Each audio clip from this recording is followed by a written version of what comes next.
Hey Cubs, welcome back to the channel. As you can see, we're somewhere else. We're currently visiting my mother-in-law.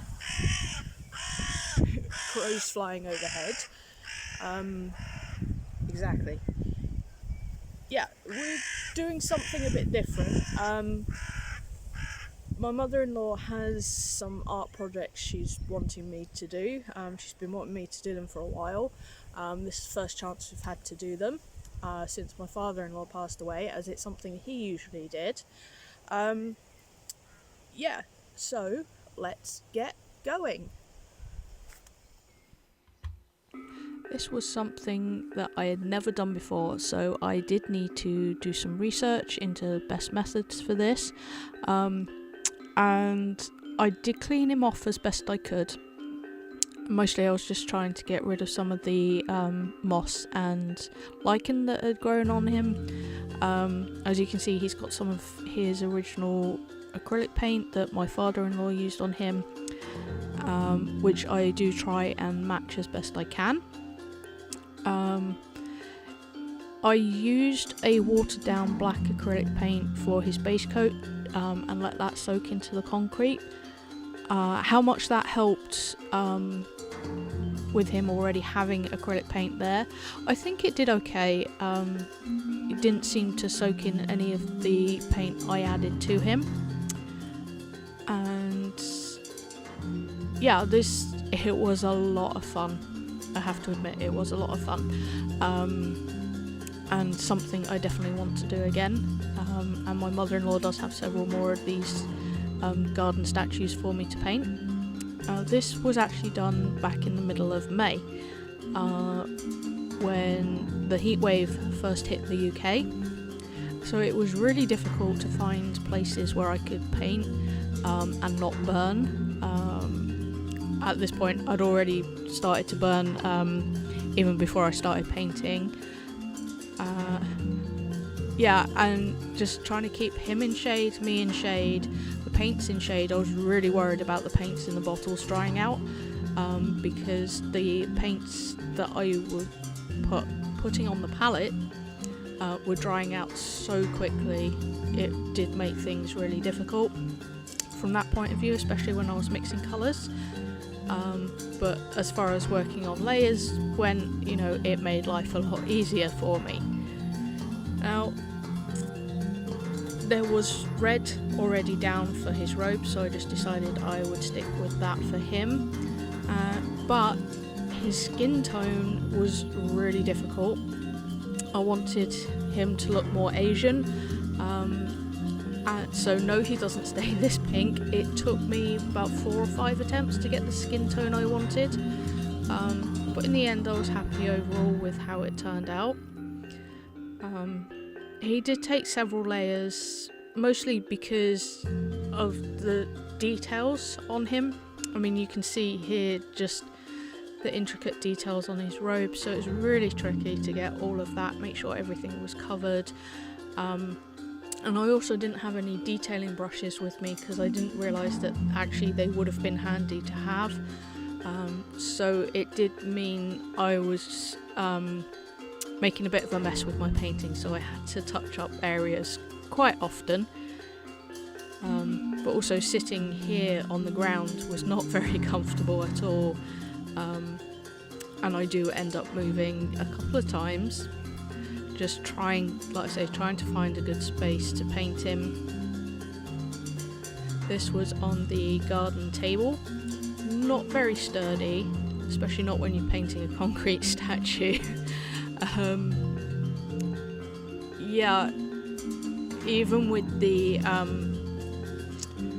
sun umbrella up, it didn't really help at all on this, so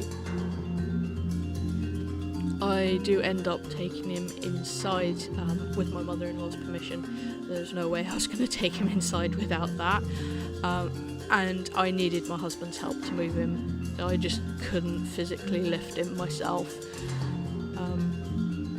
But yeah, I really enjoyed this painting process. It's just so much fun. And changing his skin tone again.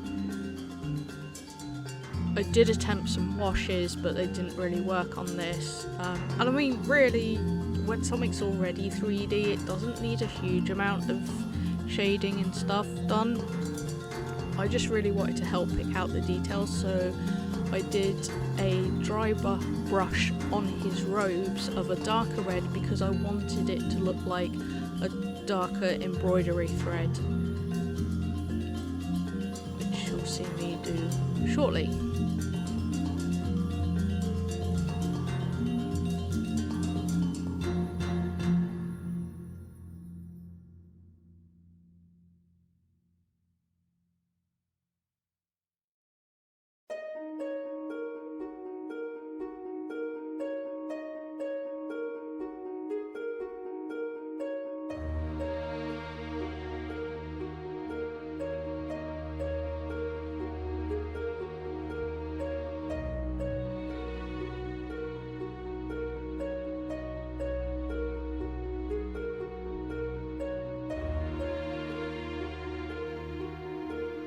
Watching this back now, I couldn't help but notice the two pigeons on the back fence. I don't know how well you guys can see them, but just watching them together is really cute. But yeah, on to the dry brushing. Like I said, I wanted to use this darker red to pick out the detailing, make it look like it's embroidered. And again, it's just so highly detailed, which for me is really impressive when, you know, this is like concrete basically. You know, just how they managed to get this level of detail into something like this, you know, is really, really impressive. And I think that's why I enjoyed painting him so much. And the fact that I didn't make him, I don't know, that just added to it, I guess. But once that was done, I did some edging on his robes that I made darker, sort of a red brown, and again I think that really looks good. Really looks good. That sounds terrible. Oh, it's just been one of those days today. Oh, and this bit of footage is excellent filming, where I just completely forgot to double check that I had everything in frame, and clearly I didn't have it in frame all the time. But what I'm actually doing here is I am painting over the detailing on his sleeves in black, because I will be painting it gold, and painting gold over black works out a lot better, makes it stand out more. Yeah, so again, a lot of fun to do. There we go, that's better. Painting the base. Now this, I'm not sure what it was actually supposed to be, but when I looked at it, I just thought of clouds and the sky, so that's what I did. I painted it this real pale blue and dry brushed it in white. Now, one thing that did infuriate me, now this was something I did myself, or rather didn't do. For whatever reason, I didn't bring an extra white paint, which for those of you out there who are artists know that you often go through a lot of white paint, lightning colours.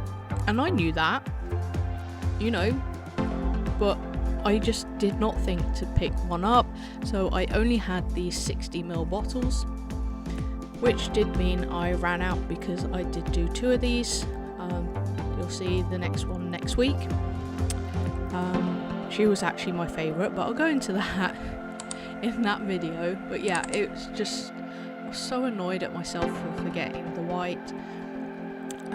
Particularly what was irritating about it is where my mother-in-law is, even if you have Amazon Prime, stuff doesn't come next day, because she's on an island. And not only that, she's in a seaside town. There are no craft shops of any description. There's a model railway shop, but their paints are all the oil-based, I think. Yeah. So they would have been no good for this. And the couple of stores that I thought might have acrylic paints One had blue, literally one tube of blue acrylic paint, nothing else, and the other one had some teeny tiny tubes, like in a kid's set, and there was just no way there was going to be enough white for me to finish, so you know, there was just no point. Back to the painting at hand. Yeah, the green on here I did because I could see on the old paint that that's what my father-in-law had done, but the top circle he'd painted solidly green, but again I decided just to dry brush it and make it look like embroidery thread, and I just think it looked quite cool like that, and she likes it, and that's the main thing. Right now I am just dry brushing the white onto the base, and then I shall be switching to the gold and he'll be done. Now for the outro for this, I just took some photos because obviously we had to come home at some point, and it wasn't going to be easy, you know, I couldn't shift him about to do anything with that, so I hope you guys enjoy this, and I'll see you next time.